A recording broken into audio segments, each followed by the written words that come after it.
आज के कार्यक्रम में मेरे साथ मंच पर उपस्थित शोभना जी, शशि जी और इस सभागार में उपस्थित ढेर सारे दिल्ली के गणमान्य जन और मीडिया के माध्यम से जो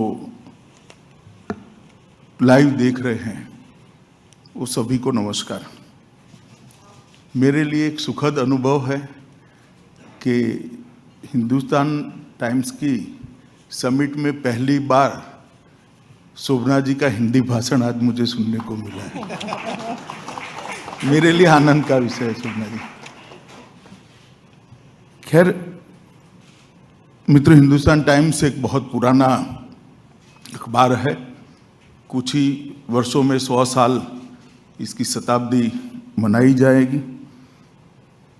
बहुत बड़े अकाली नेता सुंदर सिंह जी ने इसकी स्थापना करी, गांधी जी ने उद्घाटन किया और मदन मोहन मालवीय भी इस अखबार से जुड़े रहे। तो पत्रकारिता जगत में एक बहुत बड़ी लेगेसी को आगे ले जाने की जिम्मेदारी हिंदुस्तान टाइम्स पर है। और मैं समझता हूं कि अभी जिस प्रकार की लीडरशिप है वो जरूर ही शताब्दी वर्ष से आगे यही स्पिरिट को ले जाने में सफल होंगे। मित्रों, आज का जहां तक विषय का सवाल है, जब भी 50-100 साल के बाद आज के समय को इतिहास देखेगा तो जैसे हम इतिहास का एनालिसिस करते हुए हम कहते हैं कि द्वितीय विश्व युद्ध के पहले का विश्व और द्वितीय विश्व युद्ध के बाद का विश्व, औद्योगिक क्रांति के पहले का विश्व, औद्योगिक क्रांति के बाद का विश्व, इस तरह से इतिहास लिखा जाएगा। कोरोना महामारी के पहले का विश्व और कोरोना महामारी के बाद का विश्व। इतने बड़े बदलाव हर क्षेत्र में कोरोना महामारी के कारण आने वाले हैं। न केवल राजनीतिक जगत में, देश की व्यवस्थाओं में, देश के इंफ्रास्ट्रक्चर में, देश की जो प्राथमिकताएं हैं उसको तय करने में, और आर्थिक जगत में भी ढेर सारे बदलाव आएंगे। जहां तक भारत का सवाल है, हम सब के लिए बहुत महत्वपूर्ण है कि क्या बदलाव के लिए हम तैयार हैं। क्या ये बदलाव के लिए जो तैयारी करनी चाहिए, बदलाव के लिए जिस तरह से देश से नाते भारत ने तैयार होना चाहिए, हम तैयार है क्या? सरकार, जनता, यहाँ के अर्थनीति के साथ जुड़े हुए सारे हमारे जितने भी सेगमेंट है वो सारे सेगमेंट, पूरा विश्व इसको बारीकी से देख रहा है। मगर मैं भी आज इसी पर बात करना चाहता हूं। मित्रों, हमारे लिए एक प्रकार से सौभाग्य का विषय रहा कि कोरोना के 7 साल पहले ही देश में एक परिवर्तन हुआ। 2014 में इस देश को लंबे कालखंड के बाद एक स्थायित्व मिला, राजनीतिक स्थायित्व मिला, राजनीतिक स्थिरता मिली। लंबे समय तक इस देश में गठबंधन सरकारों का दौर रहा। किसी एक पार्टी का कभी बहुमत नहीं रहा। मेरी पार्टी भी पावर में आई, 6 साल हम पावर में रहे, मगर उसमें भी ढेर सारी पार्टियों के समूह को लेकर चलना पड़ता था। और कहीं ना कहीं इसके दुष्परिणाम एडमिनिस्ट्रेशन पर भी मिले, देश के अर्थतंत्र पर भी हुए और देश के भविष्य पर भी हुए। और अंतिम 10 साल तो इस तरह से हुए जैसे एक दुस्वप्न हो। 10 साल तक देश बिल्कुल पॉलिसी पैरालिसिस की अवस्था में जिया। एक भी बात पर फैसले नहीं होते थे। लाखों करोड़ों के करप्शन हुए, घोटाले हुए, घपले हुए, भ्रष्टाचार हुआ। देश में एक ऐसा मंत्रिमंडल अस्तित्व में था जिसमें प्रधानमंत्री को कोई प्रधानमंत्री नहीं मानता था और हर मंत्री अपने आप को प्रधानमंत्री मानता था। इस प्रकार से पीएम ऑफिस भी कॉम्प्रोमाइज हुई थी। दुनिया में भी भारत का सम्मान नीचे आया था। और उस वक्त देश की जनता ने एक महत्वपूर्ण फैसला लिया और पूर्ण बहुमत के साथ भारतीय जनता पार्टी की सरकार बनाई, एनडीए की सरकार बनाई। और नरेंद्र मोदी जी 2014 में भारत के पहले गैर कांग्रेसी पूर्ण बहुमत की सरकार के प्रधानमंत्री। एक बैकग्राउंड था गुजरात का, इसमें मैं जाना नहीं चाहूंगा, मगर आज देखें तो 20 साल मोदी जी पहले गुजरात के मुख्यमंत्री और अब देश के प्रधानमंत्री के नाते कहीं न कहीं उन्होंने व्यवस्थाओं को नेतृत्व करने का काम किया है। मित्रों, बहुत सारे मसले थे उस वक्त। मैं पार्टी अध्यक्ष था, उस वक्त भी मैं नजदीक से देखता हूं। अब मैं मोदी जी के मंत्रिमंडल में हूं तो आज भी मैं नजदीक से देखता। ढेर सारे मसलों को बड़ी धैर्य के साथ, बड़ी कुन्हे के साथ, क्रमबद्ध तरीके से और दूरदर्शी तरीके से इसका प्लानिंग करते हुए एक के बाद उन्होंने हाथ में लेने का। सबसे पहला मसला हमारे लिए, एक डेमोक्रेटिक कंट्री के लिए, एक multi party parliamentary democratic system वाले देश के लिए ये था कि लोगों का लोकतंत्र पर से भरोसा ही उठ गया था कि हमारी ये multi party parliamentary democratic system ये क्या देश का भला कर सकती है। देश के 60 करोड़ गरीब और एक दृष्टि से देखा जाए तो 80 करोड़ लोग, इस व्यवस्था हमारा भला कर सकती है, वो विश्वास गंवा बैठे थे। इसका कारण था कि डिलीवरी नहीं होती थी। नरेंद्र मोदी जी के आने के बाद सबसे पहला काम वो 60 करोड़ लोगों को, 80 करोड़ लोगों को देश की विकास के अंदर जोड़ने का काम किया और देश के विकास में उनको हिस्सेदारी देने का काम किया। उसको भी लगा कि मैं देश के अर्थतंत्र का हिस्सा हूं। 70 साल तक इसके घर में एक बैंक अकाउंट भी नहीं पहुंचा था। 43 करोड़ बैंक अकाउंट 2 साल के खुलकर देश में एक भी परिवार ऐसा नहीं बचा जो देश की अर्थव्यवस्था से न जुड़ा हो। 7 साल के अंदर ही 12 करोड़ लोगों के घर में गैस पहुंचाया गया। लगभग 2 करोड़ लोगों को घर देने की व्यवस्था हुई। 10 करोड़ से ज्यादा शौचालय बने। बिजली हर घर में पहुंचाने का कार्यक्रम लगभग समाप्त हो चुका है। 60 करोड़ लोगों को 5 लाख तक का स्वास्थ्य का बीमा देने का काम भी भारतीय जनता पार्टी की नरेंद्र मोदी सरकार ने किया और अब हर घर में शुद्ध पीने का पानी भी पहुंच रहा है। और पीएम किसान के माध्यम से लगभग देश के 10 करोड़ किसानों को 1,60,000 करोड़ की सहायता छोटे किसान बड़े किसान को करने का काम किया। और सबसे बड़ा काम, जब कोरोना की महामारी आई, 130 करोड़ लोगों को फ्री ऑफ कॉस्ट वैक्सीनेशन का एकदम वैज्ञानिक तरीके से एक ड्राइव चलाया गया, सफल ड्राइव चलाया गया। और आज दुनिया भर में हमारी कोविन की ऐप हो या हमारा टीकाकरण का, हमारे वैक्सीनेशन का अभियान हो, इसकी भूरी भूरी प्रशंसा हो रही है। डीबीटी के माध्यम से जो गरीब का अधिकार है वो बिचौलिए खा जाते थे, डीबीटी के माध्यम से सीधा उसके बैंक अकाउंट में पैसा पहुंचे, उसकी व्यवस्था करी। और उन्होंने गरीबों की समस्या का, जनता की समस्या को रिजॉल्व करने का, इसका समाधान करने का स्केल और साइज दोनों बदल दिया। पहले योजनाएं बनती थी कि इस बार 10,000 लोगों के घर पे शौचालय पहुंचाएंगे, अब योजना बनने लगी हर घर में शौचालय बनाना है। पहले योजना बनती थी इस बार हम 20 लाख लोगों के घर में गैस का सिलेंडर पहुंचाएंगे, अब योजना बनने लगी कि हर घर में गैस का सिलेंडर पहुंचाना है। पहले योजना बनती थी कि इतने गांवों का हम विद्युतीकरण करेंगे, घर की तो बात ही नहीं होती थी। हमने तय कर दिया कि हर घर में बिजली पहुंचाएंगे, उसको भी घर के अंदर बैठकर वो बच्चे को पढ़ने का अधिकार है। इस प्रकार से इनके प्रॉब्लम, जनता के जो समस्याएं थी, इसको हल करने का स्केल और साइज बदल दिया गया।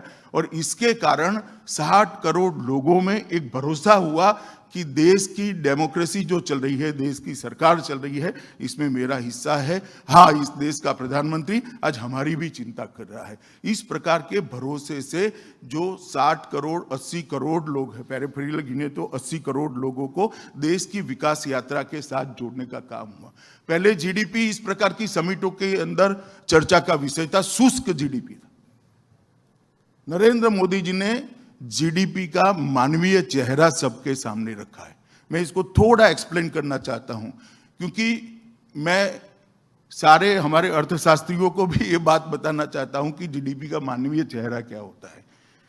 आप मुझे बताइए भाई कि देश के हर घर में पीने का पानी पहुंचाएंगे तो जीडीपी की बढ़ोतरी होगी या नहीं होगी? हर घर में गैस पहुंचाएंगे, जीडीपी बढ़ेगा या नहीं बढ़ेगा। हर व्यक्ति को घर देंगे तो जीडीपी बढ़ेगा या नहीं बढ़ेगा। देश में 10 करोड़ शौचालय बनाएंगे तो जीडीपी बढ़ेगा कि या नहीं बढ़ेगा। जीडीपी भी बढ़ता है और साथ में इनकी समस्याओं का समाधान भी होता है, जनता की समस्याओं का समाधान भी होता है। इस प्रकार का एक नया कंसेप्ट लेकर सबसे बड़ा काम इस 7 साल में हुआ है। तो 80 करोड़ लोगों को देश के अर्थतंत्र के अंदर हिस्सेदार बनाने का काम इस देश के प्रधानमंत्री नरेंद्र मोदी जी ने हुआ।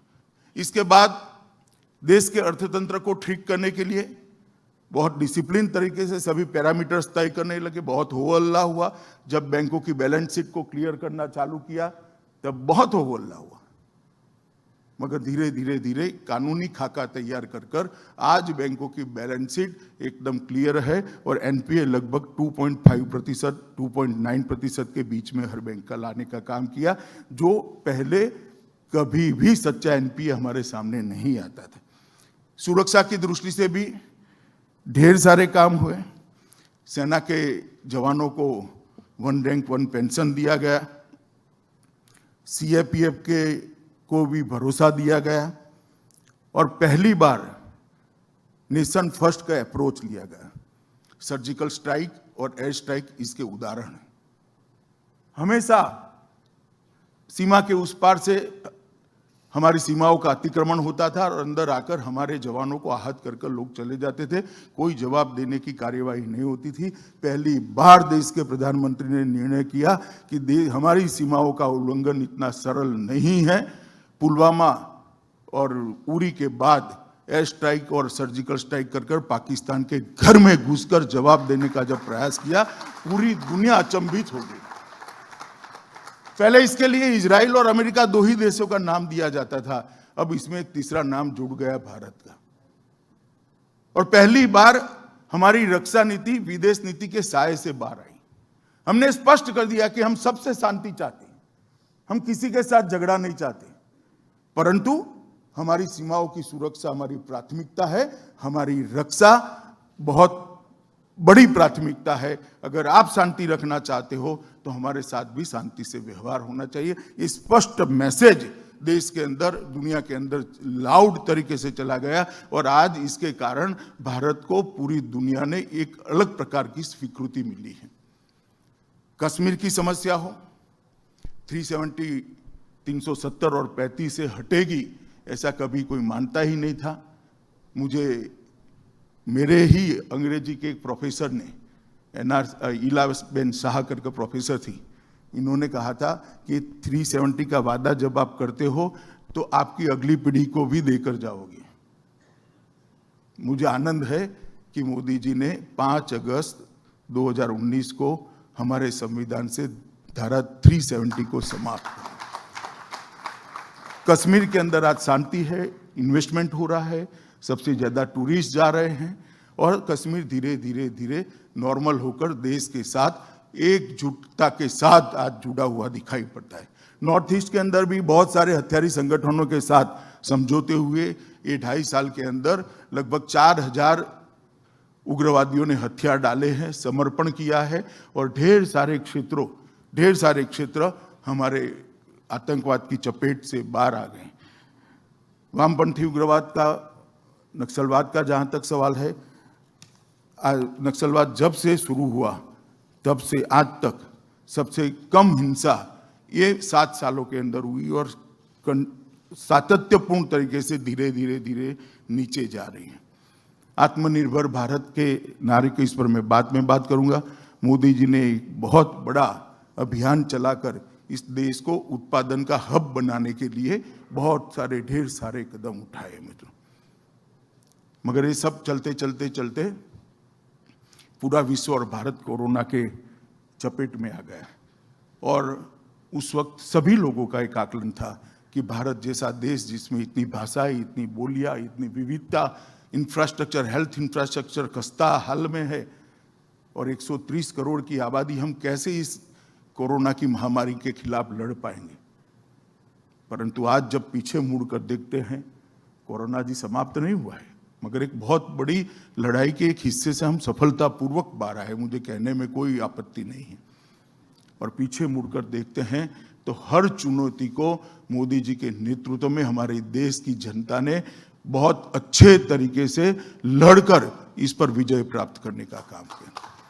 आज जो लोग मजाक उड़ाते थे दिया जलाने का, घंटी बजाने का, जो लोग मजाक उड़ाते थे मास्क पहनने का, आज वो सब चुप है, क्योंकि कोरोना के खिलाफ हमारी जो लड़ाई थी उसके सामने लड़ाई में हमारी सफलता का मुख्य कारण है विश्व भर में कोरोना के खिलाफ सरकारें लड़ी और भारत के अंदर कोरोना के खिलाफ केंद्र सरकार तो लड़ी ही लड़ी, राज्य सरकारें भी लड़ी और साथ में 130 करोड़ की जनता को भी कोरोना के खिलाफ लड़ने के लिए मोदी जी ने एकजुट किया। जनता की भागीदारी जोड़ने का, इस प्रकार की महामारी के अंदर एक इतनी बड़ी आबादी में डिसिप्लिन लाने का जो इस नेतृत्व को यश प्राप्त हुआ है, मैं मानता हूं कि इस दृष्टि से जब भी दुनिया का इतिहास लिखा जाएगा, नरेंद्र मोदी के अलावा कोई ऐसा नेता नहीं होगा जो 130 करोड़ लोगों को सेल्फ डिसिप्लिन से अपने घर के अंदर रखने में सफल है। उस वक्त कर्फ्यू नहीं था, उस वक्त लॉकडाउन नहीं था। उन्होंने कहा था आप स्वयं शिस्त से ही अपने घर में रहिए और पूरा देश रहा था। मैंने लाल बहादुर शास्त्री जी के बाद हमारे देश के इतिहास में किसी प्रधानमंत्री के शब्द को देश इतना सम्मान दे कभी नहीं देखा है। मेरे लिए आनंद का विषय है कि वो नरेंद्र मोदी जी के हुए। मित्रों, मगर जब कोरोना आया तो कोरोना के खिलाफ ढेर सारी लड़ाई लड़ने के लिए हमने अनेक प्रकार के काम किए। इसकी बहुत डिटेल में मैं नहीं जाना चाहता, मैं सिर्फ ऑक्सीजन की बात बताना चाहता हूँ। साइमल्टेनियसली हेल्थ इंफ्रास्ट्रक्चर भी खड़ा हुआ है, ऑनलाइन ट्रेनिंग की व्यवस्था की गई, पेपर लिखने वाले बच्चों के पेपर्स में से, डॉक्टर के पेपर्स में से सारी चीज़ों को जिस्ट बनाकर हर रोज देश के अंतिम गांव तक भेजा जाता था। ये सारी बातें अपनी जगह पे है जिसके कारण हम सफल हुए। वैक्सीन भी बना, भारतीय वैक्सीन बना, देने की व्यवस्था हुई, इसकी ऐप बनी। आप वैक्सीन लेने से 30 सेकंड के अंदर ही आप पर इसका सर्टिफिकेट आ जाता है। 2 वैक्सीन होते ही कंप्लीशन का सर्टिफिकेट आ जाता है। एक अद्भुत प्रकार की व्यवस्था हुई, मगर मैं उसमें जाना नहीं चाहता। जब दूसरी लहर आई और ऑक्सीजन का संकट इस देश पर आया, तब मैंने देखा है कि 7-8 दिन तक इतनी अफरा तफरी थी, त्राहिमाम लोग थे, मगर धैर्यपूर्वक मोदी जी ने इस संकट को भी दुनिया भर से जितने संसाधन मिल सकते थे लेकर, देश के अंदर जितने संसाधन थे इसका ऑप्टिमम यूटिलाइजेशन कर और देश भर की राज्य सरकारों को और देश भर के जिला पंचायत तक के अध्यक्षों के साथ संवाद कर ऑक्सीजन के संकट का सामना किया और सफलतापूर्वक हम बाहर आए। आप कल्पना कर सकते हो, देश में मेडिकल ऑक्सीजन के उत्पादन 1500 मैट्रिक टन दैनिक था और हमारी रिक्वायरमेंट 15,000 तक पहुंची थी। 10 दिन के अंदर उत्पादन को 10 गुना बढ़ाने का काम नरेंद्र मोदी जी ने के नेतृत्व में भारतीय जनता को, ये बहुत बड़ी उपलब्धि है। और आज भी मैं तो देखता हूं, मेरे पास संपर्क में भी आते हैं, देश भर के कोरोना पर स्टडी करने वाले ग्रुप जब आते हैं तो ऑक्सीजन संकट का स्टडी करने के लिए डेटा मांगते, क्या किया था, कैसे करा था, दुनिया भर से क्रायोजेनिक सिलेंडर कैसे लाए थे, इसका वहन कैसे किया, रातों रात ट्रेन कैसे बन गई, खाली सिलेंडरों को कैसे यहाँ उठाकर सेना के हवाई जहाज़ों से लाए।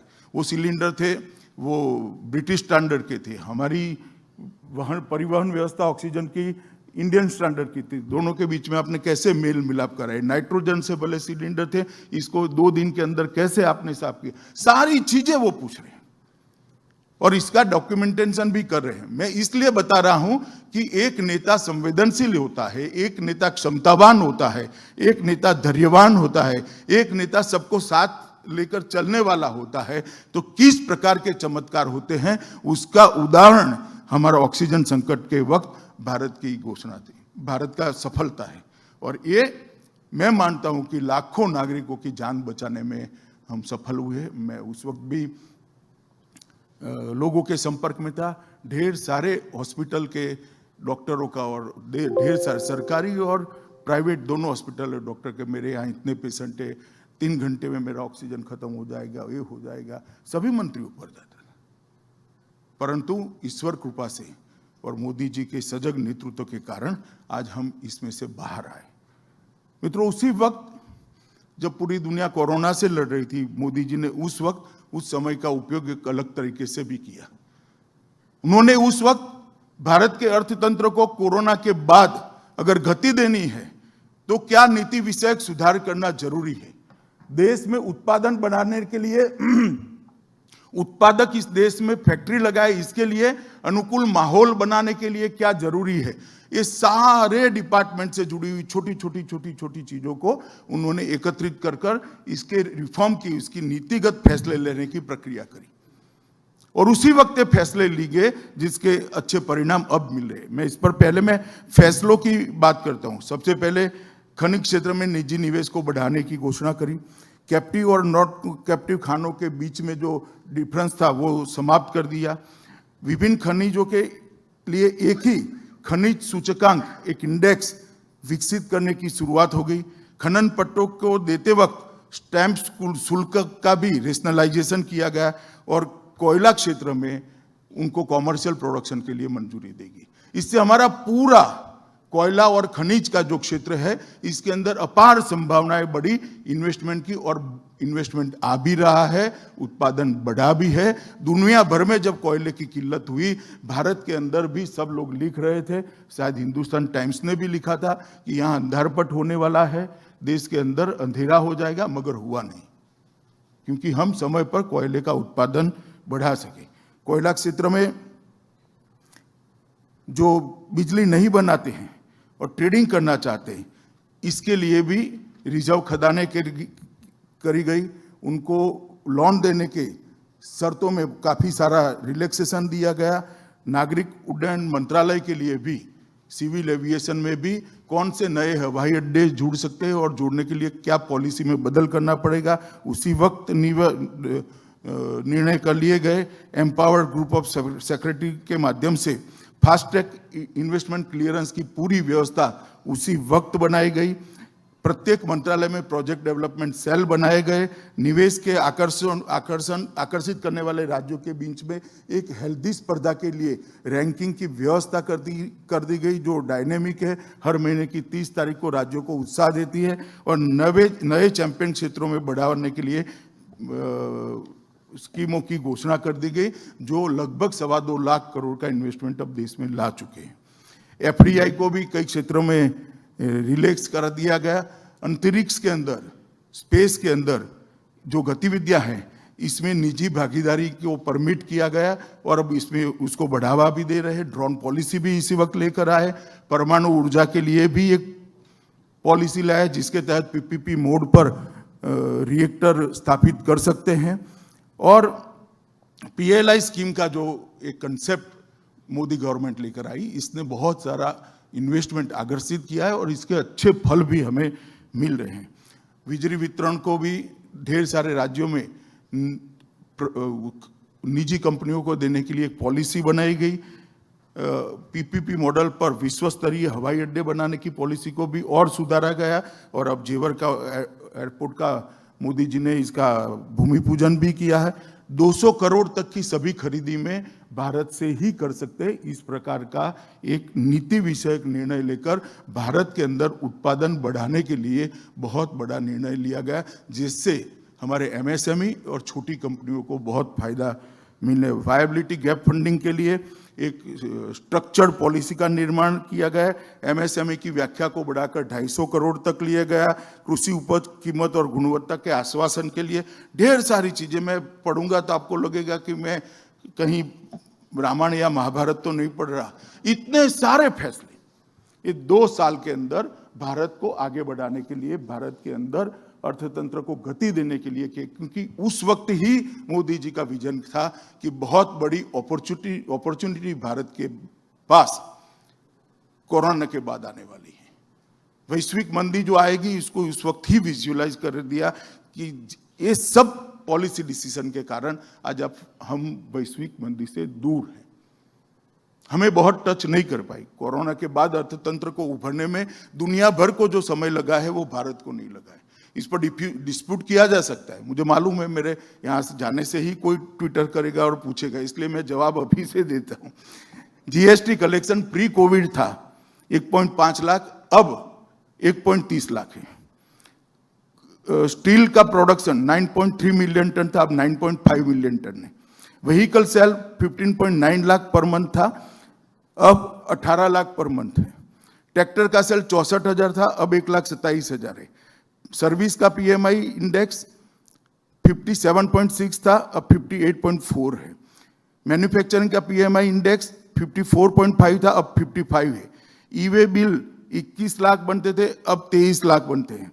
इलेक्ट्रिसिटी जनरेशन 101 बिलियन यूनिट होता था, अब 122 बिलियन यूनिट। आज कंजम्पशन भी हो रहा है, जनरेशन भी हो रहा है। एक्सपोर्ट 27.65 बिलियन का था, आज एक्सपोर्ट अक्टूबर में 35.65 बिलियन हुआ। तो एक्सपोर्ट भी हमारा लगभग बहुत बड़ा है।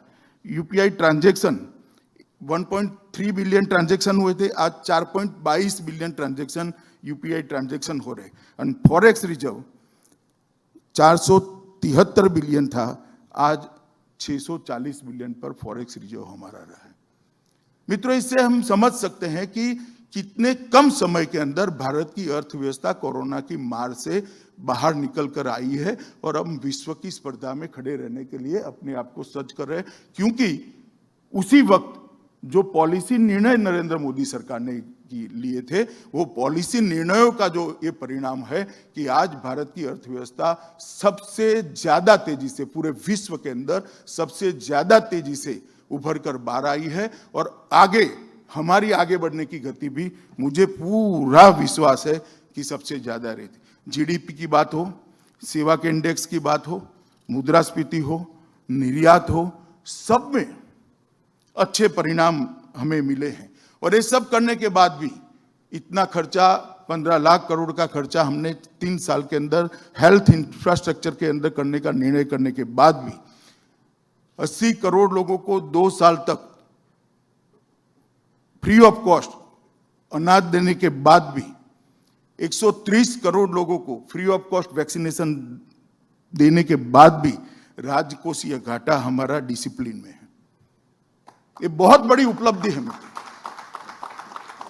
राजकोषीय घाटा इतनी सारी चीजें करने के बाद भी डिसिप्लिन में रखना, मैं मानता हूं ये बहुत बड़ी उपलब्धि है। अब मैं बहुत आशावान हूं कि आने वाले दिनों में भारत अपनी जगह विश्व के अंदर बहुत तेजी से बनाएगा और $5 ट्रिलियन की जो स्वप्न नरेंद्र मोदी जी ने $5 ट्रिलियन की इकोनॉमी का जो स्वप्न दिखाया है, देश को सामने रखा है, उसको हम जरूर सफल कर पाएंगे, पूरा भरोसा। मित्रों, इस देश ने कई प्रकार की सरकारें देखी, राज्य और केंद्र होगा। एक कांग्रेस पार्टी की सरकार लंबे समय तक इस देश में शासन में, राज्यों में भी रही, केंद्र में भी रही। समाजवादी विचारधारा के लोगों की भी सरकारें कई जगह पे गई, राज्यों में रही। कम्युनिस्टों की भी सरकार कई राज्यों में कई सालों तक रही। और अब हम कह सकते हैं एनडीए की सरकारें भी कई राज्यों में भी रही है और केंद्र में भी लंबे समय तक रही। इस देश के सभी आंकड़ों के पंडितों को मेरा एक रिक्वेस्ट है कि इसका एक तुलनात्मक अभ्यास कर बायस के बगैर देश की जनता के सामने जरा रखिए तो किस पार्टी की सरकार आती है तब विकास तेजी से होता है। मैं मानता हूं आपका दायित्व है, आंकड़ों के जो पंडित है उनका दायित्व है कि इसका तुलनात्मक अभ्यास कर देश की जनता के सामने रखे, जिससे देश की जनता को चुनावों में फैसले लेने में मदद हो सकता है आपके विचार के अनुरूप जवाब नहीं आएगा, मगर इतनी पारदर्शिता रखनी चाहिए और इसको पारदर्शी तरीके से देश की जनता के सामने रखना चाहिए। मित्रों, अंत में मैं इतना ही कहना चाहता हूं कि ये आज़ादी का अमृत महोत्सव है। आज़ादी के अमृत महोत्सव के अंदर अब 75वें साल में है। 25 साल के बाद देश की आज़ादी को 100 साल होंगे। मोदी जी ने 75 से 100 साल का जो कालखंड है, इसको अमृत काल कहा है। और ये अमृत काल के अंदर हमने संकल्प करना है कि 100 साल के बाद हमारा देश हर क्षेत्र में कहां पर खड़ा होगा, हर क्षेत्र के अंदर हमारा देश कहां खड़ा होगा, इसका संकल्प कर ये 25 साल संकल्प पूरा करने में लगाकर भारत को महान बनाने की प्रक्रिया करनी है। इन सब में मोदी जी ने आह्वान किया 130 करोड़ की जनता का हम मोदी जी के साथ जुड़े और भारत को महान बनाने की प्रक्रिया में जुड़ जाए। आत्मनिर्भर भारत की कल्पना को हम सफल बनाए, जमीन पर उतारे। यही आप सबसे मेरी अपेक्षा भी है और विनंती भी है। तो अंत में मैं भारत अपना स्थान विश्व के ऑर्डर में सुनिश्चित करने के लिए, सबसे ऊपर के स्थानों में सुनिश्चित करने के लिए तैयार खड़ा है और मोदी जी के नेतृत्व में हम आगे बढ़ने के लिए भी तैयार खड़े हैं। धन्यवाद।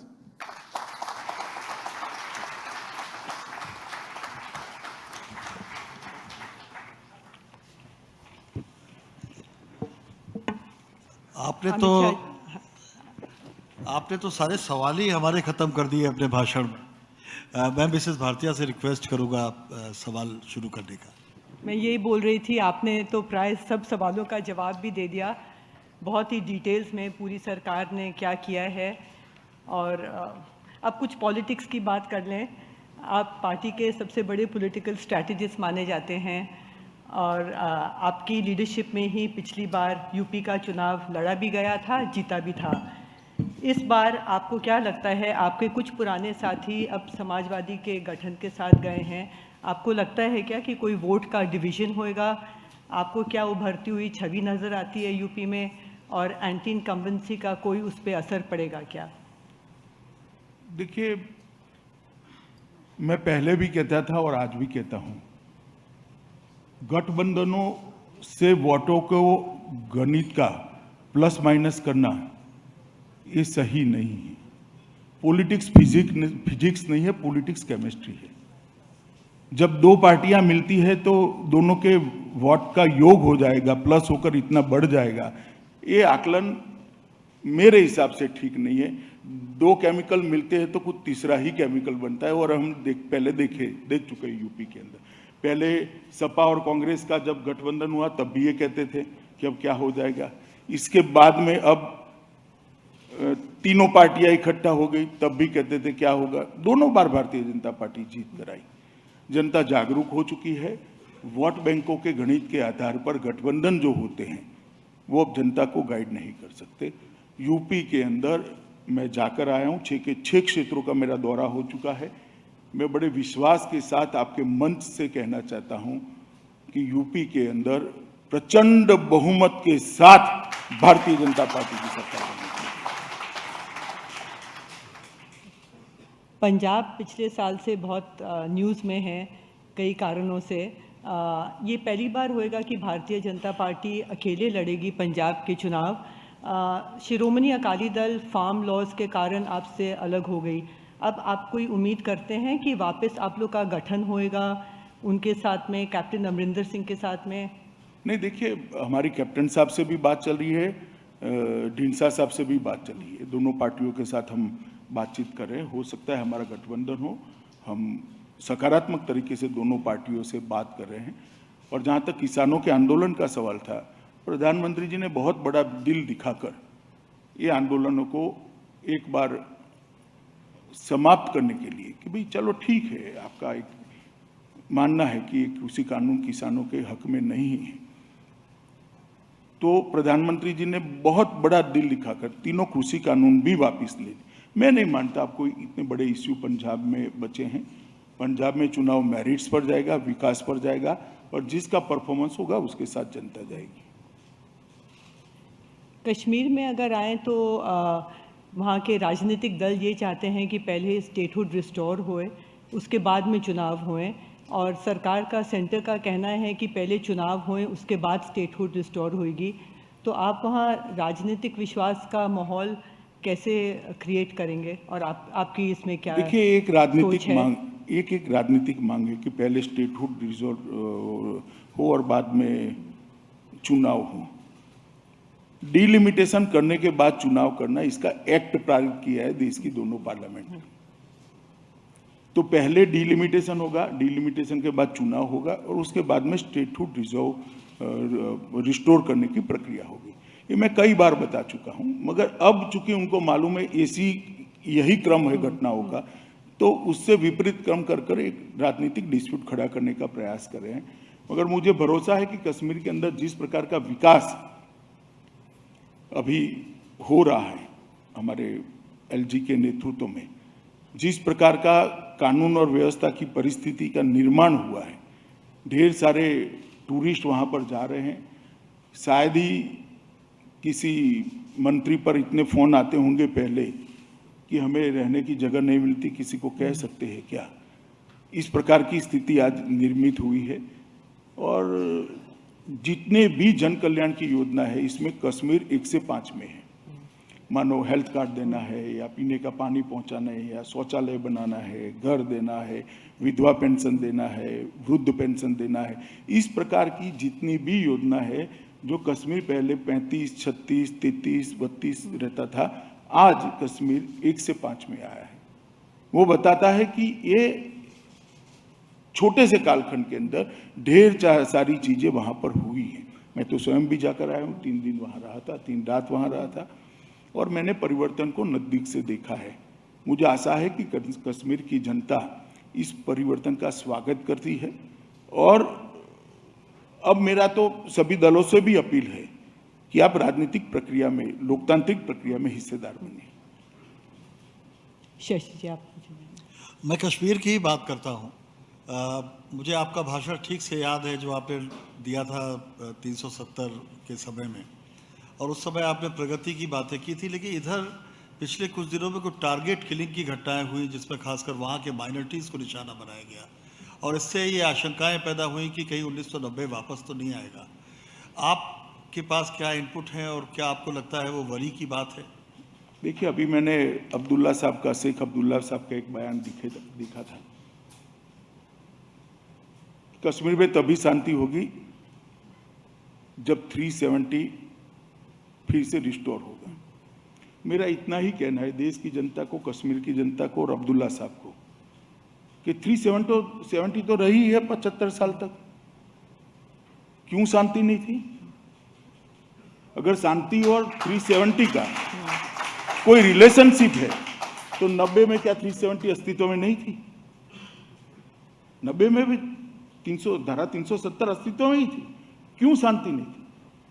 और शेखर जी, मैं आपको बता देता हूँ, मैं आंकड़ों नंबर्स देना नहीं चाहता, मतलब बहुत काफ़ी समय जाता है क्योंकि बहुत सारे डायमेंशन से नंबर बनते हैं, परंतु किसी भी डायमेंशन से देख ले, ये टारगेट किलिंग की घटनाओं को इंक्लूड कर भी हम 10% पर भी नहीं आते। इसका मतलब है कि शांति हुई। एक आर्ग्यूमेंट मेरे खिलाफ, मोदी जी के खिलाफ, सरकार के खिलाफ किया जाता था कि इतने लंबे समय तक कर्फ्यू करा, इंटरनेट बंद कर दिया। मैं वहां गया था, वहां के युवाओं को पूछा मैंने कि भाई हम कर्फ्यू खोल देते तो कौन मरता? पहले तो जवाब नहीं दिया। फिर वो युवाओं ने सामने से वीडियो कॉन्फ्रेंस था, लाइन लेकर कहा कि हम मरते। तो मैंने मोदी जी ने कर्फ्यू लगाकर किसको बचाया? तो कि हमको बचाया है। तो मैंने बोला जो कर्फ्यू का विरोध कर रहे थे वो क्या चाहते थे? अब ये देश की जनता को तय करना है।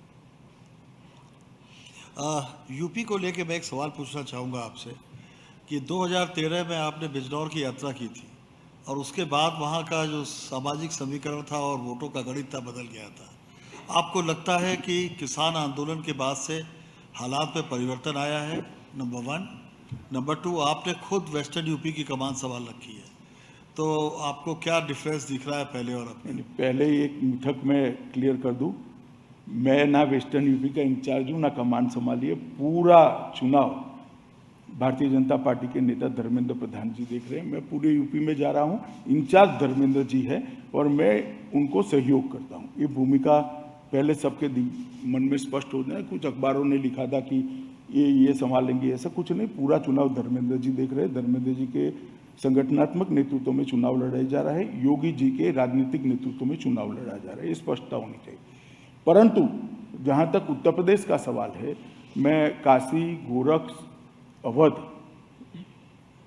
कानपुर और पश्चिम, ब्रज बाकी है, 12 तारीख को जाने वाला हूँ। सब क्षेत्रों में जाकर आया हूँ। भारतीय जनता पार्टी की स्थिति बहुत मजबूत है और भारतीय जनता पार्टी बहुत अच्छे बहुमत के साथ चुनाव जीतेगी। किसान आंदोलन का कोई इम्पैक्ट नहीं पड़ने वाला? देखिए, पहले भी यूपी में इसका इफेक्ट कम था, मगर अब तो कारण ही नहीं रहा है किसान आंदोलन का। जो थोड़ा बहुत बचा कुचा कारण था वो भी मोदी जी ने कानूनों को वापस लेकर समाप्त कर दिया है। अब कोई कारण ही नहीं बचा है किसान आंदोलन। समय खत्म हो रहा है, इसलिए बस एक आखिरी सवाल। आपने सारे सवालों के जवाब दे दिए थे, लेकिन कोविड के जो वेरिएंट्स नए नए आ रहे हैं, अभी ओमिक्रॉन आया है, इसके लिए रिसर्च और रिसर्च के साथ साथ उसका अनुपालन और उसका अनुसंधान, इसकी कोई व्यवस्था का कोई सिस्टम आप लोगों ने बनाया? जी, बना हुआ है। कल ही देश के हेल्थ मिनिस्टर ने पार्लियामेंट के अंदर इसका डिटेल जवाब किया। बहुत बारीकी से सरकार उस पर नज़र बनाए हुए, और विश्व भर में नए वेरिएंट पर जो अनुसंधान हो रहे हैं उन लोगों के भी हम संपर्क में हैं, परंतु कहीं से भी अभी किसी प्रकार की प्लस या माइनस पुष्टि नहीं हुई है। होते ही इसमें छुपाने की कोई बात नहीं है। सार्वजनिक करने से ही लोगों को आगाह करने से ही इसके सामने की लड़ाई पुख्ता लड़ी जा सकती है, अगर आगाह करने की जरूरत है तो। मगर अभी सावध रहना चाहिए, सावधान रहना चाहिए, और सब ने, जिनके भी टीके के दूसरे डोज बाकी है, वैक्सीनेशन का दूसरा डोज बाकी है, सब ने लेकर अपने आप को सुरक्षित कर लेना चाहिए। टाइम खत्म है, लेकिन द लास्ट क्वेश्चन, ये जो टीके को लेके कुछ लोगों में हिचक है, तो क्या उसे अनिवार्य करने की कोई आप लोगों को गुंजाइश दिखती है? देखिए, अनिवार्य करने से ढेर सारी चीज़ें, मतलब ढेर सारे विवाद सामने आ सकते हैं। हम सबको टीका लगाने के लिए अप्रोच कर रहे हैं, राज्य सरकारें भी अप्रोच कर रही है, घर घर जाने का भी कई राज्यों में शुरुआत हुआ है, और टीकाकरण की स्पीड संतोषजनक है। दूसरे डोज के लिए थोड़ा झिझक आता है, क्योंकि अब कुछ हुआ नहीं, कोरोना खत्म हो गया है, मगर वहाँ पर भी प्रचार के माध्यम से और व्यक्तिगत संपर्क के माध्यम से हम संपर्क करेंगे, और सबको दोनों डोज से पूर्णतः वैक्सीनेट करने के लिए भारत सरकार का भी प्रयास है, और सभी राज्य सरकार, चाहे किसी भी पार्टी की हो, वो भी इसमें पुरजोश लगी है। मुझे भरोसा है कि हम ये कर लेंगे। आपने अपनी बातें रखी, हमें हमारे सवालों के जवाब दिए। Thank you very much. धन्यवाद। बहुत बहुत धन्यवाद।